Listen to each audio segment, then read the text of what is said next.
Hi, everybody. I'm Paul Feig, and you're watching the whole podcast.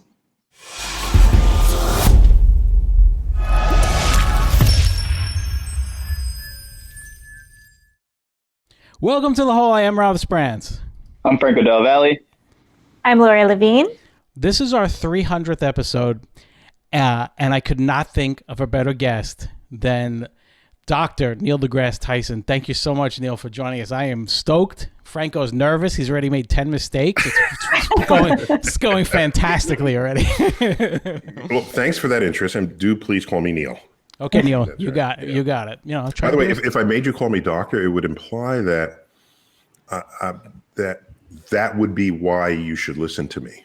Oh, I see. So you see, I'd rather put that burden on the integrity and depth of what I actually say, and then let that do the convincing. It makes a lot of sense, and I wish more people would follow that. You know, we right now in this day and age, like you are, I would say, the first astrophysicist rock star since Carl Sagan. Would you say? I mean, you can be as modest as you want, but let's face it, you are. You know, you're a great ambassador because you're a great personality and you teach well, and you know you are able to convey things that a lot of other scientists don't do in a way that people can easily absorb. But you got to be frustrated this day and age as to how science in general is being looked at, because I certainly am. I'm a little scared, to be honest with you. Okay, you just said that my whole life added up to nothing. Lori, didn't he just say that? I heard it. I heard it. We all heard it. So, no, I think it's frustrating, but I try to look at the bright side of it, if there is such a thing in this situation. And that is, without the efforts of all those who made Cosmos, the series, others on this landscape, Bill Nye. If you Google science educators on, in the YouTube-verse, there's dozens, maybe not quite hundreds, but there's definitely at least 40 people making active, persistent videos trying to boost science literacy in this world. So there's a huge landscape that we're all on. And all I can say is that without this landscape and all of us doing our thing, it would have been much worse than whatever you're seeing right now. Yeah, I mean, I know. It's but you know, at the same time, you know, you mentioned Cosmos, and you know, the first one was absolutely fantastic. The first one was Carl Sagan, 1980. Well, yes, just get your numbers straight. Which I actually remember, and you know, this is maybe the first time. You're not that old. I know I am. Look, I am. I remember that. I remember the original Cosmos, and thank you for the compliment, but. But I do, and I remember it being on, you know, at the time when things were on regular TV. You know, so now Cosmos, the new one, Possible Worlds, which is out on September 22nd, and it's prime time. It's on Fox. It's at 8 o'clock, which is so great to see, because, you know, things like this, you know. You never see science at 8 o'clock. Right. You know? Yeah, it's put in the sort of the science ghetto in the higher channels at weird times of night, right. And you got to find what network it's on. Yeah, exactly. So that is a triumph for sure. That it is a premiere. By the way, it wasn't just that it has that placement. Mm-hmm. If you also look at the production value of it, it's basically cinematic in almost every way. Not only just for the effort invested in making it look beautiful and sound beautiful, but the talent brought to bear to make the show. Their day jobs are typically with $100 million, $200 million budget movies. Yeah. For example, the costume designer. Who would have thought, like, I can list a costume designer for a science documentary? We got a costume designer. Okay, you know who it was? It was Ruth Carter. You know who Ruth Carter is? She got an Academy Award for costume design for Black Panther. Wow. Oh, wow. That's awesome. Just as an example. And who did our music? It's Alan Silvestri. Alan Silvestri scored. He's actually scoring music now for the Avengers, but a lot of people and he goes way back, by the way. But I first learned of him, and he did the original music score for Forrest Gump, right? So these are people who have very high visibility in sort of mainstream cinema making, and they all decided, this is an important project. No, we're not going to get paid the full money that you get over here, but we got to do this. We got to put. If you're not a scientist, are you an artist that can help a science message get across? That was the mindset that gathered all of these people into one place for this project.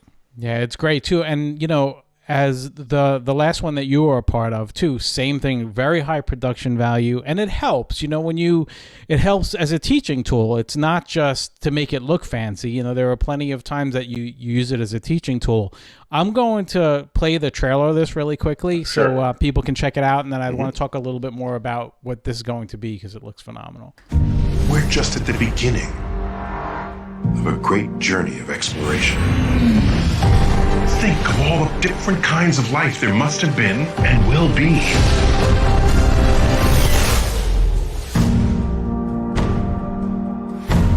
Dream of virtually infinite possible worlds. What will they be like? Cosmos Possible Worlds, Tuesday, September 22nd. And watch season 2 anytime on demand or Fox Now. Neil's eating popcorn. I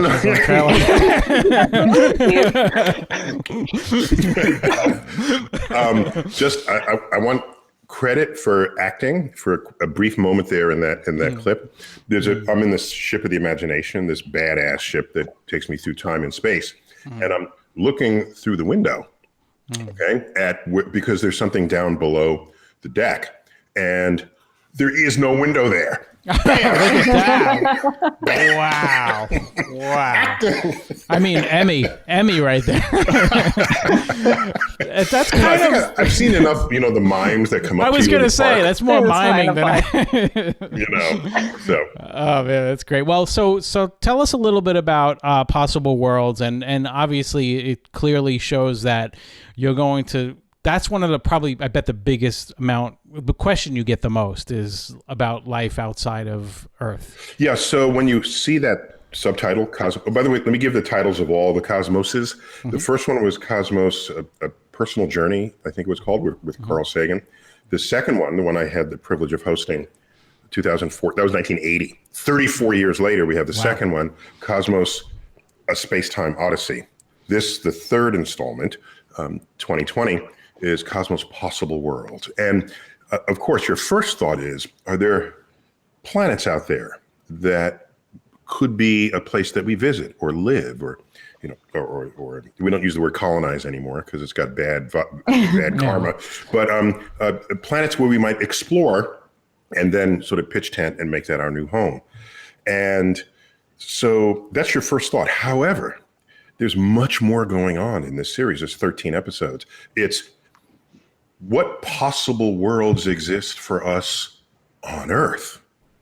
All right. So in other words, what path will Earth take if we ignore signs that Earth is giving us about the stress we are putting it through? By the way, this stress, Earth as a planet doesn't care. It's what we're putting it through relative to whether we can still use Earth as a place that will support our life going forward. So that's a different path. All right. So Possible Worlds explores not only physical places, but possible outcomes that are the consequence of our actions or inactions. And when we try to, it's not we're all going to die. You can do that every episode because there's plenty of things we can live. Oh, that's one of my questions. Don't worry. We're all going to die. But one of the sort of DNA threads for Cosmos, if you allow me to use that metaphor, is hope. So we present a problem and we say, you're actually more powerful than you think. You have more control over outcome than you think because we wield these scientific and technological resources. But are we wise enough to implement them in a way that will serve these purposes? And so for me, Cosmos it's a wake-up call, but it's also in a time where it's hard to see where there's any hope at all, it offers hope. That's great. Now, so you've been, have you been consulted at all, in the last, let's say, 3 to 4 years to give your opinion on climate change? Because I know George W. Bush appointed you, and that was more to look into more on the space side. But have you even been asked? I mean, do you know of other scientists who maybe understand it a little more that have been asked for their opinions on this? Because I got to think that's got to be one of the first things you would want to do, and it's a little frustrating if that hasn't happened. Yeah, so that's a great question. I mean, one thing the government attempts to do at different levels of success, the government attempts to tap the intellectual resources of its citizenry when those resources fall outside of government jobs, right? Because not everyone who works for the government has all the answers.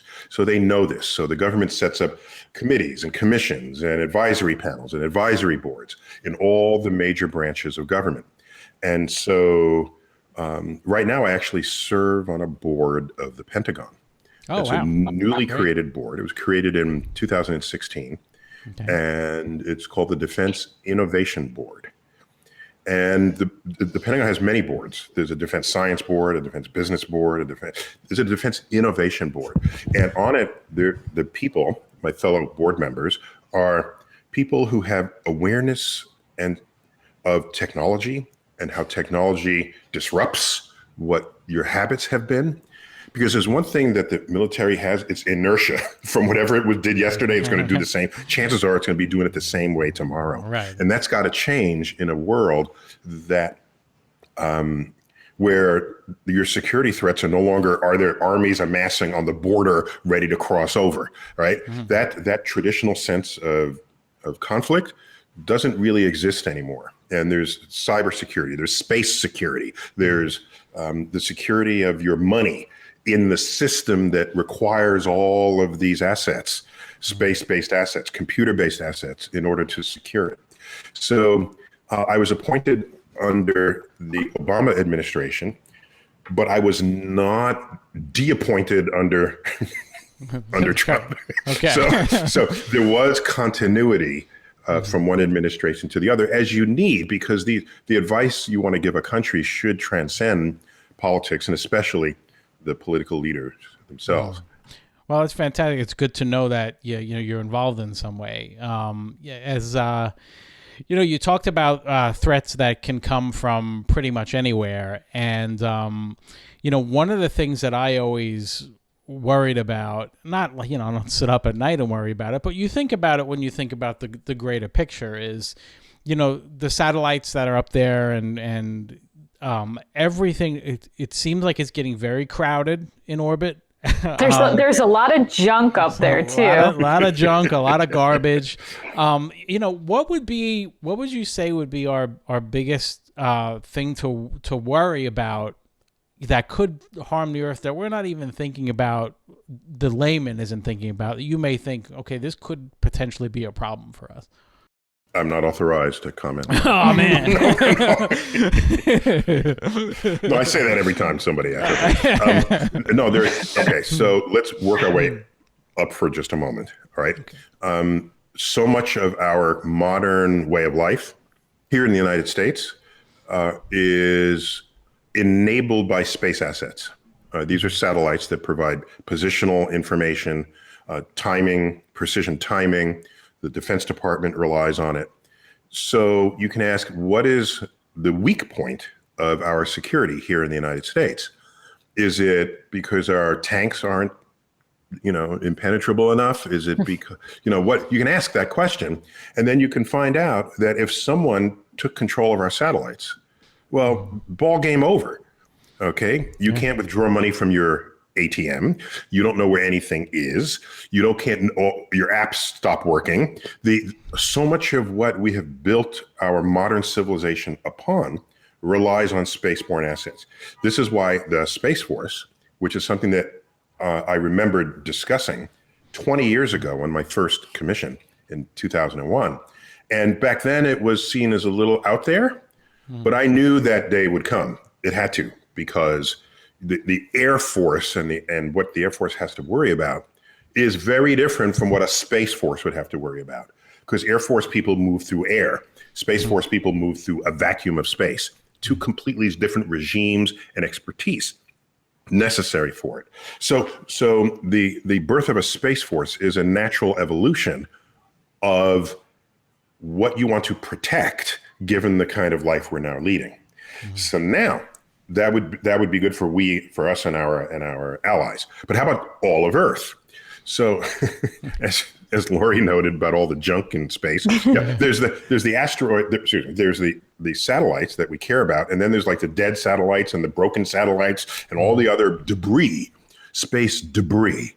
All right, countless particles of debris. Do you realize launch windows from Florida are sometimes adjusted because we're tracking debris that we don't want it to hit on its way up? Just to go around the garbage. Yeah, that's why these launch windows are so weirdly precise. You ever just wonder that, where that's coming from? Yeah, sometimes it's like 426 or something like that. Yeah. Yeah, exactly. So why not just round it to 430? No, because we might hit something. Wow.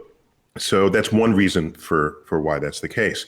So I joke that we'll never be invaded by aliens because they've already looked at our space environment. Too much junk orbiting. I'm going to go in there. You guys, wait till you clean up your act. Then we might pay a visit, either to completely take over or to just say hi. Yeah. But anyhow, the real threat to the biggest existential threat in terms of the preservation of life is an asteroid strike. That could render us all extinct. Right.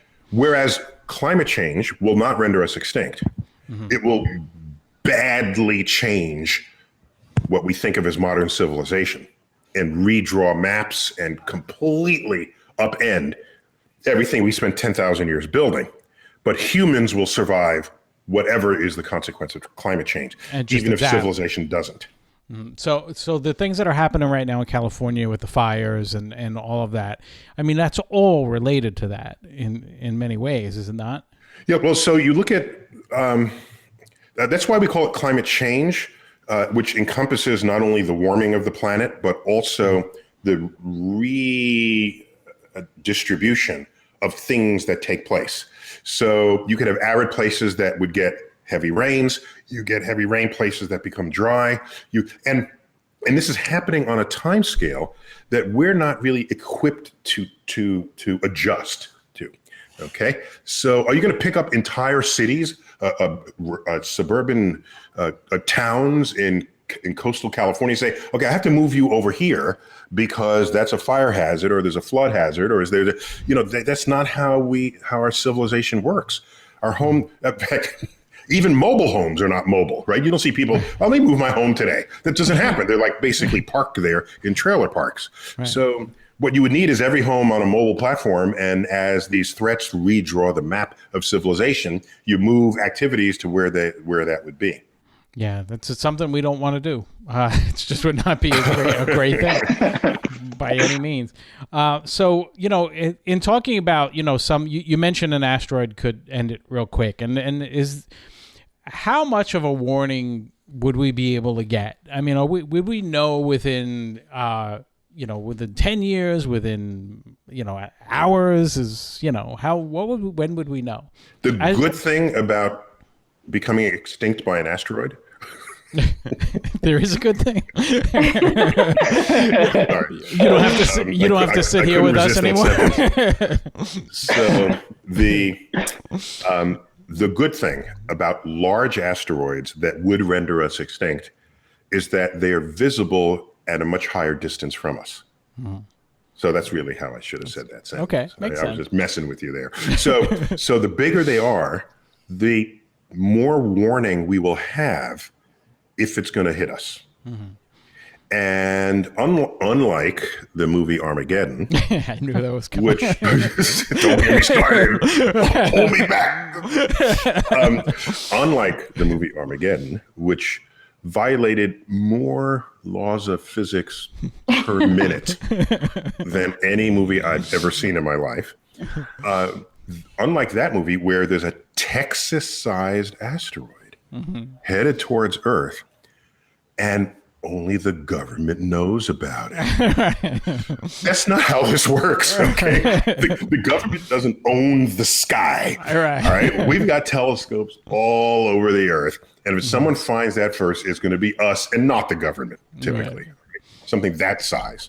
So, because we're monitoring we have people all over the world. There's an all-sky monitoring community. And they're called the amateur astronomers. We all have telescopes. We set it up in the backyard on any clear night, and we're looking. All right. Just take a look at who discovers all these comets. Occasionally, it's a spacecraft. It's mostly amateurs in their backyards. And those telescopes have come a long way since. And telescopes have come a long way.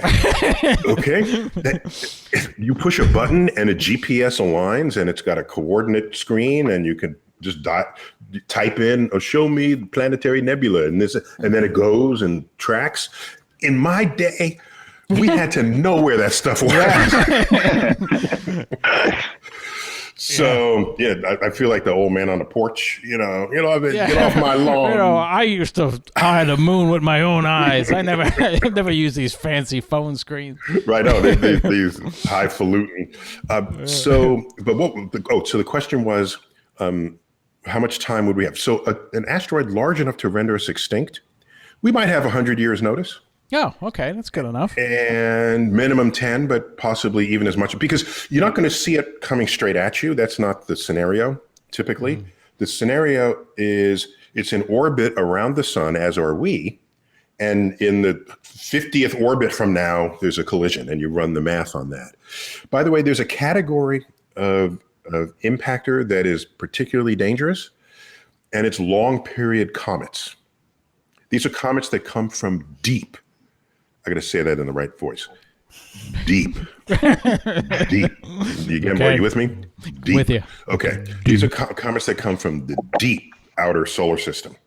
And their orbits basically come straight towards the sun in a highly elongated path. Generally, we don't see those in multiple orbits in advance of that. We catch it on because some of these orbits are 5,000 years long.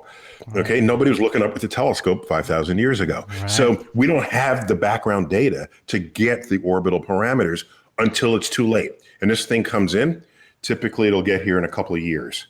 And that's particularly deadly if we only then see it coming. So what we should do is just set up a permanent defense system.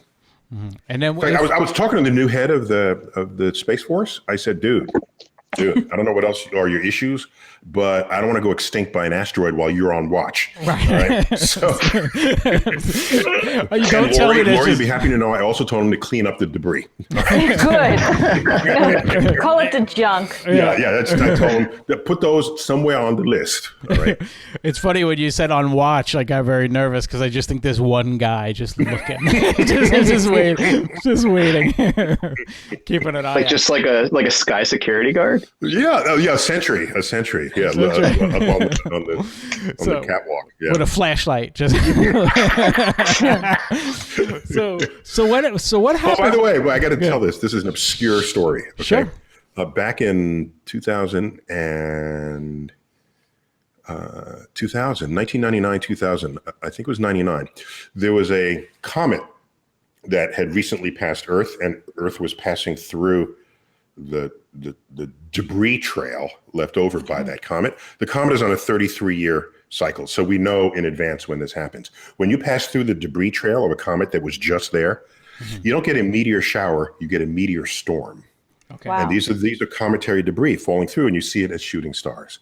So I live in New York City. I went to the Brooklyn Bridge, brought my very young daughter with me, woke her up.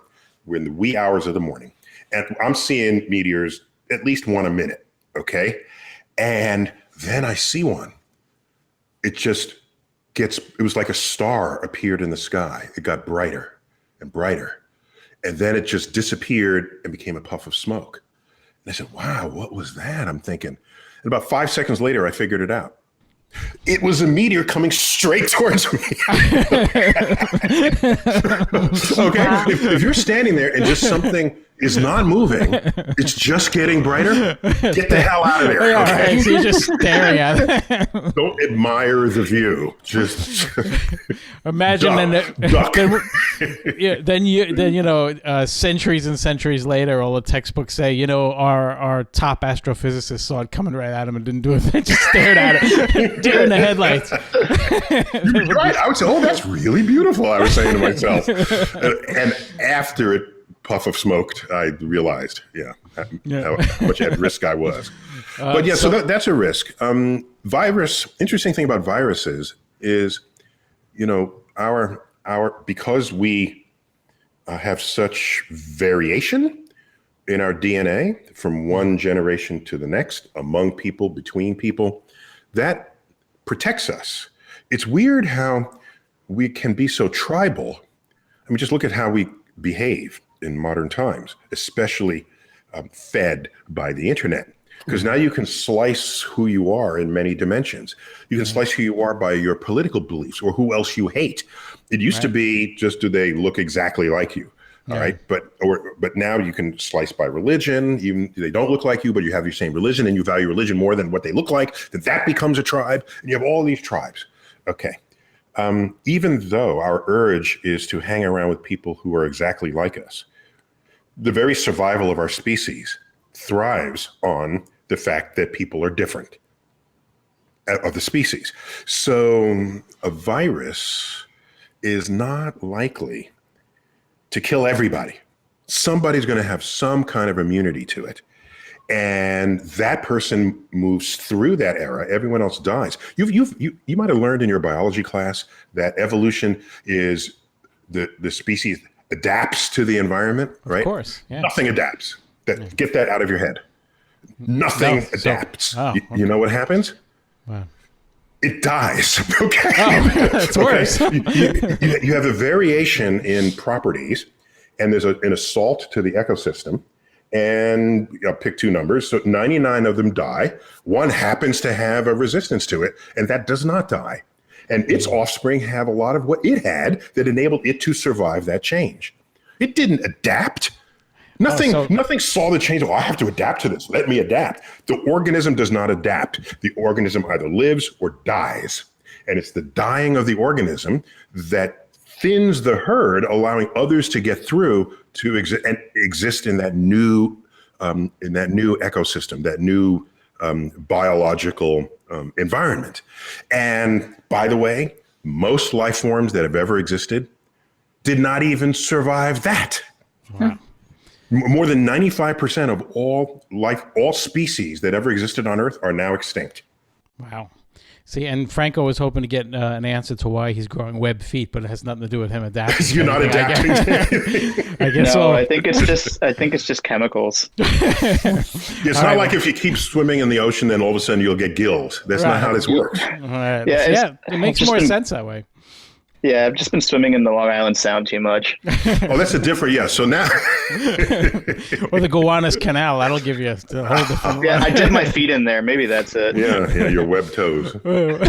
Well, so there is one member of our cast, Chris Fortney, who unfortunately couldn't be here, and he has been with us for the whole 10 years and all 300 episodes. So he has a question or two for you. So he would like to ask you something. So and we have a bunch of others as well. But let's start with Chris's here. Hey Neil, just want to say thanks for coming on the show. Having you as the marquee guest on our 300th episode is such a huge accomplishment, especially knowing where we came from. Sorry I couldn't be there today to join you. I hope you're not dumbing down the conversation too much so that Rob can understand it. But I did want to ask a few questions. Fortunately, my father is a huge fan of yours, and he gave me a couple questions to ask so I could be part of the conversation today. So thanks again for taking the time and for answering these questions. How can something be at two places at the same time? For instance, an electron. Two places, same time. I hope you know what he means, because I sure as hell don't. Oh, okay. So he's referring to some of the tenets of quantum physics. Okay. And so we know, and you may have heard, even if you didn't fully embrace it or grasp it or understand it, you may have heard about the famous wave-particle duality of nature, of particles. So everything that exists in the material world also has a wave that represents it, okay? For very large objects, the material part of that duality is much more manifest. So I see the three of you on my screen. You're there, you're a physical entity. I can put forward it and I can touch you. You don't disappear and show up somewhere else. But here's what happens.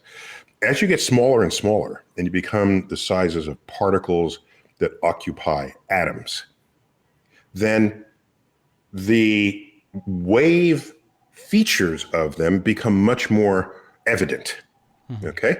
And so let's not think of a particle as a particle. Let's just think of it as a wave. And a wave exists in a volume of space. The particle can be anywhere in that wave, in that volume at any time. Now, how do you find out? Well, go make the measurement.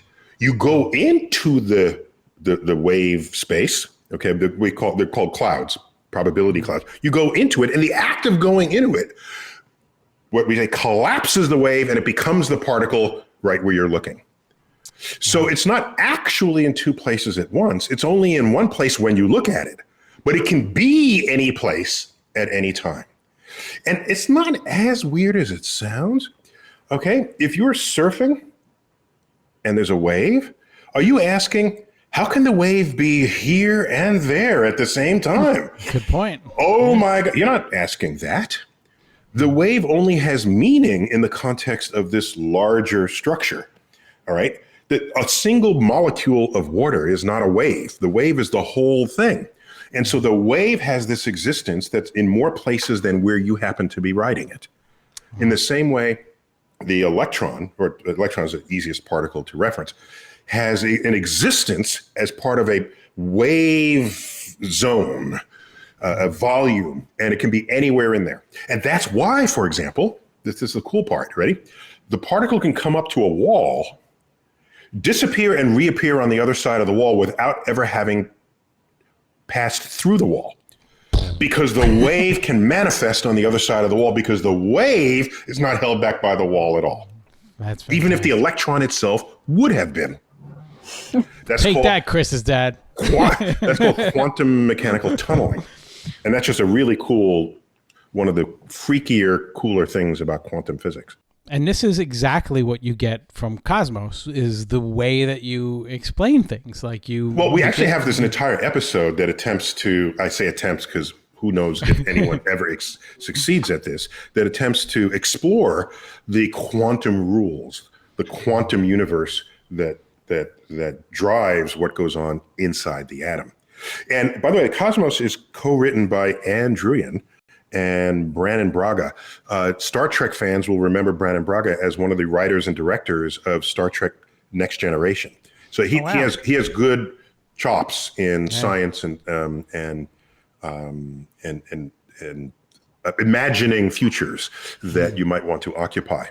Plus, I think he has a Hugo Award for one of his stories. That he was a great addition to this. And Anne Druyan was the widow of Carl Sagan. She's the secret sauce of Cosmos. Really? Look Wow. She co-wrote the 1980, the 2014, and this one. That's fantastic. She's the only common denominator, and she, though not a scientist herself, is highly scientifically literate. But even more important than that, she feels the science, right? So now we have a scientific concept, and she'll think about it and say, well, let's write it this way. And then when it gets delivered on camera, you don't just think it intellectually, you feel it. Yeah, and that's kind of a great way to break things down for a layman too, because if you have someone who's not technically a scientist, they need to understand it to help write the story. And they need to understand in a way that matters and means something to them. It's exactly right. And I think that's why when you watch Cosmos, at no time are you saying to yourself, I'm watching a documentary and I must sit here and I must pay attention. That is not the mindset. You're into it. It's not what you're thinking. It's a different encounter with the cosmos. And Chris has one more question that's going to be way easier for you, and this is kind of cosmos related. I'm going to be honest. My dad was really excited about this one. Can you say billions and billions?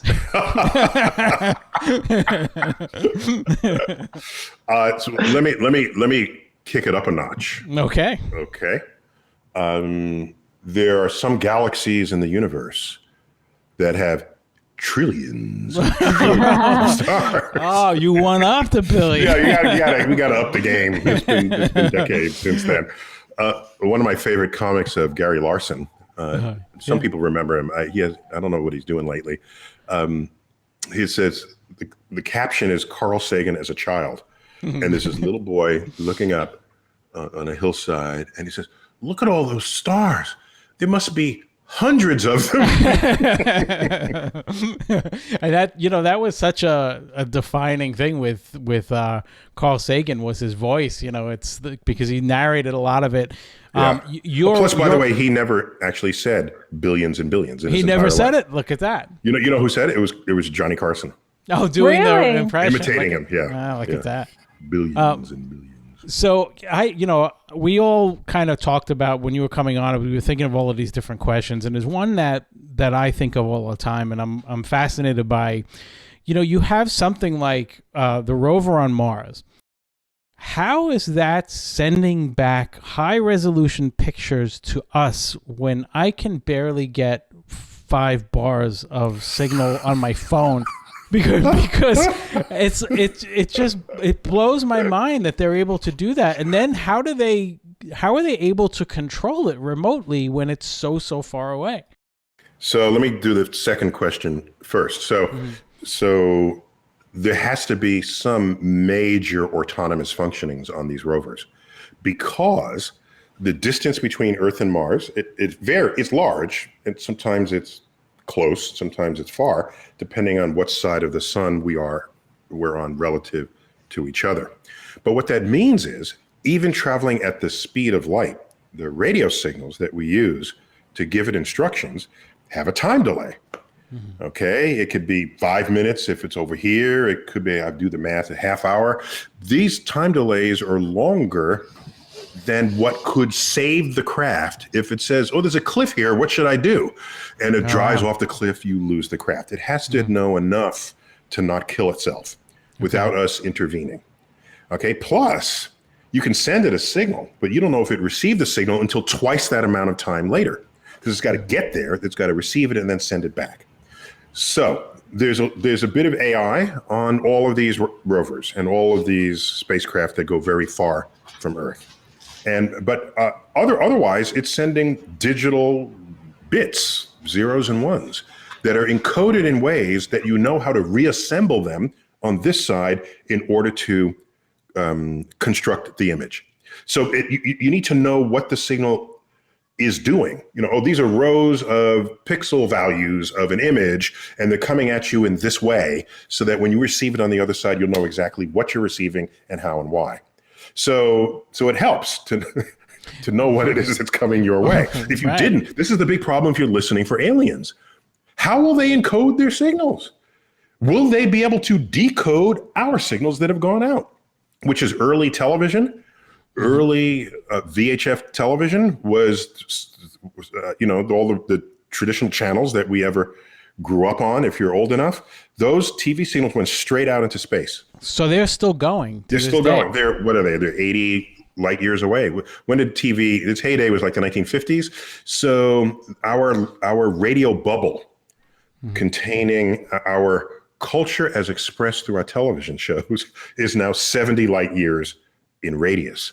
So aliens, upon first, let's say they can decode these signals, then everything they will learn about who and what we are will come to them through the earliest of the TV shows, like The Honeymooners or I Love Lucy. That's how they'll learn how men and women treat each other. They'll be watching those two shows.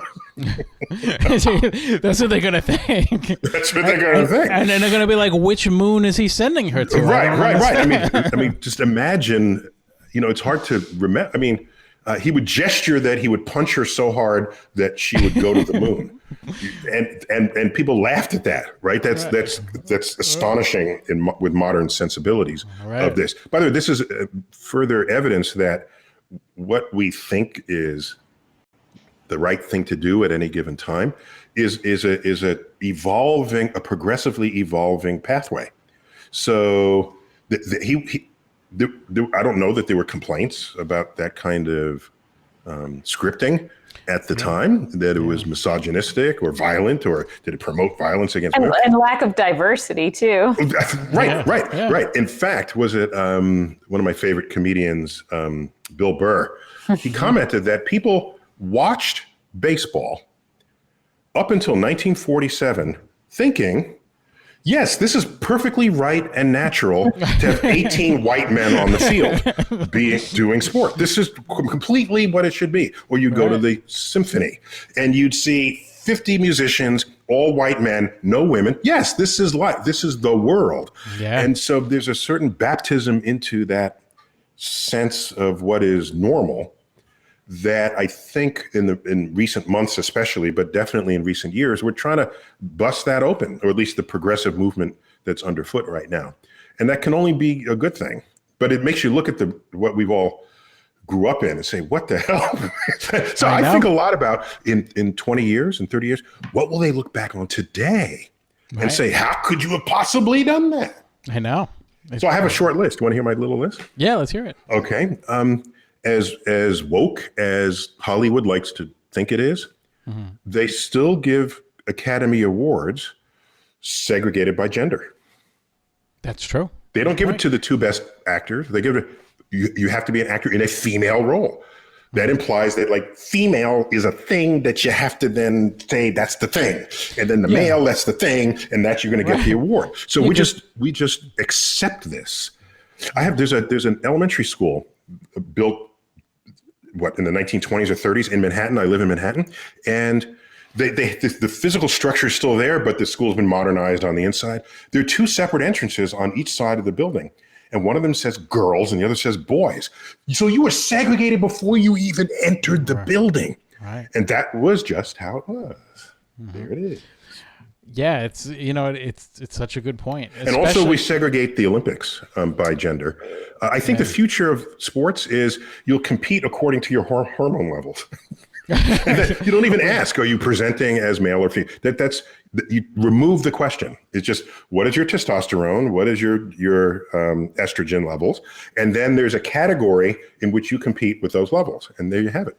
And as it is now, there's a ton of sports in the Olympics that don't need to be gender segregated, but they are. Yeah, right? and like archery or shooting or badminton. I mean, and the equestrian sports too. The equestrian has always been co-gendered. They've never been separated from the beginning. In fact, it's the only official sport in the Olympics where men and women compete equally. Wow. So I know that my sister rides horses, so that's how I don't claim deep knowledge there. It came to me from family. I mean, it's not like the Academy Awards are a physical endurance of any kind. So, well, exactly. Or roles in a movie. Why are you even going there? And suppose I'm a male and I play a female character for the entire movie. So am I best actor in a male role or best actor in a female? Like, how do you even do that? So that remains to be tested and resolved, as is the Olympics. So I think there are some things we're just accepting, and today, even sitting above the sort of woke, the woke movement that, like I said, is unfolding underfoot. So we'll see. Yeah, because for all of the traditionalists that I guess for lack of a better word, that's got to be one of your biggest challenges, because as a scientist, it's always evolving. Like this whole situation with the virus even says a lot about that, because, you hear someone say, well, first he said not to do this and then he said to do it. But you're watching science unfold in real time. People are just used to, okay, we won't have polio because there's a vaccine. But that doesn't mean that when it was first around that they just overnight created a vaccine and gave. I'm sure they were trying to figure out what it was and what is happening and everything that goes with it. So yeah, one of the challenges was the rate at which this virus progressed from Wuhan to around, progressed as in spread around the world, was faster than the normal rate at which science unfolds. Where you have a lab and you conduct research and be very careful about that research, then it gets peer reviewed, then it gets published, then it gets disseminated, and then people react and comment. That timescale is longer than what we needed for this. And so there was a lot of, well, here's one result. We don't know if it's peer reviewed yet. I don't know, but let's try it if it worked at all, right? And so there was a little bit of a Wild West at the beginning of that. I think the lesson here is we know the category of virus it is. It's a coronavirus. There are many different kinds of coronaviruses. And there was research being conducted on the coronavirus at the CDC that got its budget cut by the current administration saying, well, what do we need to fund that for? There's no coronavirus around. And so that got defunded. And I don't know that they would have had a cure anyway, but the idea that you shouldn't do science because what you're protecting us against is not a threat. Yeah, at the moment, right, it's like, just at the moment. But what is a defense plan? But something you're protecting against something that you don't know when it's going to hit, and you don't know how severe, but you want to be prepared for it when it happens. Right. So let's I know we have some limited time with you. So there's just one other thing I want to touch on: the planetarium. This is really how you came to be in, for us at least. I was born in the planetarium. Right. I would assume so. Were you not? So what's happening right now? Obviously, you can't bring anyone in at the moment. Is it suffering? Is there something that we can do and that our viewers can do to help it? And it's because it's such an important part. Yeah, great. Thanks for that. So the American Museum of Natural History, that's my day job, where I'm an associate at the Department of Astrophysics, and I serve as director of the Hayden Planetarium, which, by the way, was my very first night sky when I was 9 years old. Because in New York City, where I grew up, there is no night sky. I mean, the too many lights. Back then, there was air pollution and light pollution, still light pollution. So nobody has a relationship with the night sky until you walk into this magic room with a round ceiling and this machine in the middle, this perfectly silent, moving machine, and it recreates the universe for you. And I was hooked. I was starstruck ever since I was 9 years old. I now have the privilege of serving as its director. The American Museum of Natural History reopened to the public on a reduced admission rate, not rate, a reduced fee. I don't know what they did with the fees, but I do know it's the reduced total number, reduced capacity. That's the word I'm grumbling for. So we have huge exhibit halls. So social distancing is a trivial exercise when your facility is that large. But I think we were bringing in a fourth of the capacity, and that kind of guarantees that no one is lurking over anyone's shoulder. And I believe you have to reserve your space now, right? Yeah, you reserve. So you're reserving not so much a space, but you're reserving an entry time. That's correct. So there's a rate at which people can enter, as well as a limit on the total number of people who do enter. So that way people are not all crowded at one moment. But what we did do institutionally was close off the theater venues. There are some little theaters with film loops. There's the IMAX theater, the Space Theater, the Hayden Space Theater, and also other exhibits that would normally invite you to touch them. Those have been sort of cordoned off, but with other exhibit copy to help you navigate. So from the early reviews on this was that people were very happy that they could return to the museum. Good. And they were glad to see the precautions that we took. So we're open. Yeah, we opened on September 9th.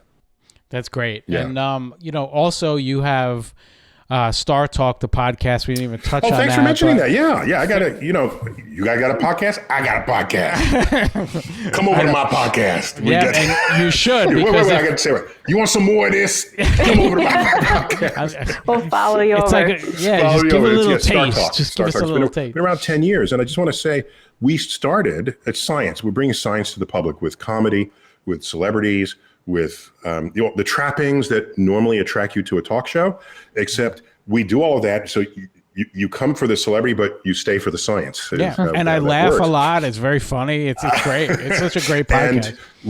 And I just want to brag that for the government that the show was birthed with a grant from the National Science Foundation 10 years ago, a 3-year grant. And we said, we think we can bring science to the masses and not relegate it to sort of the public radio, where you have to beg for money every 3 months. Right. We thought it could be a commercially viable thing when packaged this way. And it would take 4 years rather than 3, but we finally broke even with the budgeting, and now we're riding. So I'm delighted that there's that much appetite for it. Yeah, absolutely. Well, look, and if you could do one last thing before we let you go, if you can give us a quick ID, I'm going to zoom in on you here. If you can just say, this is Neil deGrasse Tyson, and you're watching The Hole, that would be an honor for us. You want me? Okay. All right. This is Neil deGrasse Tyson, your personal astrophysicist, and right now you are watching, and possibly only just listening to, The Hole. I like the lean. That was a good one. Can you use that very one? Serious. Well, it was excellent. Thank you. And I'm assuming some people are on the treadmill listening rather than watching. Yeah, that's a very good point. Yeah. I don't think that we have any fans that are on a treadmill. Neil, thank you again so much. It was an honor. I can't think of a better guest for our 300th, and I want everyone, please go check out Cosmos September 22nd on Fox. I believe it's 8 p.m. Eastern Time. Check your local listings. Check out StarTalk. Visit the Museum of Natural History. Visit the planetarium, because Neil does so much for all of us. We need to do some things to help him out too. And I've seen Neil so many times on the subway in New York, and it's so funny. You have your laptop open. Like, yes. I never wanted to bother you. So great to see him. I do have my laptop is kind of I have like Van Gogh's Starry Night on the back of the laptop. So that's how I knew it was you at first. Such like a nice guy, just on the subway. Just chilling. I get some work done. Yeah. People say, don't you take a car service or anything? Well, actually, I get car sick in the car, but I don't get car sick on a subway. So I just go on a subway and I put on my hat low, and then I work. I get at least 4 emails done. Well, Neil, thank you again so much. It was an honor to have you, and I wish you the best. Okay. If you ever and we'll say hi next time. No, okay? now I will. I didn't want to bother you. And we'll see you in 100 weeks when we hit number 400. Oh, that's how that goes. Okay. You might be too big for me by then. I don't know. You could be. Sincerely doubt it. Hold on one second. All right, guys. Got to run. Thanks, Neil. Thank you. Bye-bye. Thank you. Mm-hmm. Very cool. Wow, what a very great cool. time. What a great way for us to celebrate 300. And, to everyone listening again, I want to thank everyone who's been with us since day one. Franco, Lori, Chris. Franco's cat. Yeah, Leah, Pee-Pee, all of these people. Pee-Pee can't be with us much anymore. He's not with us anymore, but it's just. Oh, he's alive and creeping. Yeah, he's alive and creeping somewhere, but it's just tough because Starbucks closed their restrooms. Yep, exactly. But I see no end in sight now. I used to complain about when it's ending all the time, but now I see no end in sight. So thank you for taking this ride with us. And once again, subscribe, review, go to thewholepodcast.com, subscribe to us on YouTube. That is where everyone seems to be watching it now, which is great. So just go to thewholepodcast.com, hit the subscribe button, and we'll get notified every single time you have an episode like this. Click that little notification bell, which is somewhere down there. And I guess that's it for now. We'll see you guys next week. We have another great guest, and we'll surprise you when we release it. Anything else? Any words of wisdom, Franco, you want to give us for 300? I tried not to burp the entire time. I was so nervous. I know. You did a good job. What did he correct Franco on? So before we went on, relevant and relative. Right. So yeah. So Frank. The first thing he says too. Yeah, it was like the first sentence. Franco was like, "Yeah, it's all it's all relative." He goes, "Actually, no." He just started correcting Franco like immediately. It was great. I wanted to say capacity. But I didn't say it. Me too. I did too, but I wasn't gonna. I was like, I'm too embarrassed to correct it. No, and then I was like, what if it's not the word he wants? I know he's, one of the smartest guys, and I meant what I said, man. He's a great ambassador to get people to focus on science. And he's from the New York City public school system. Like it's such a great story. Absolutely. Well, thank you again, guys, and thank you to everyone listening. I am Rob Sprance. I'm Franco Del Valle. I'm Levine. Later, motherfuckers.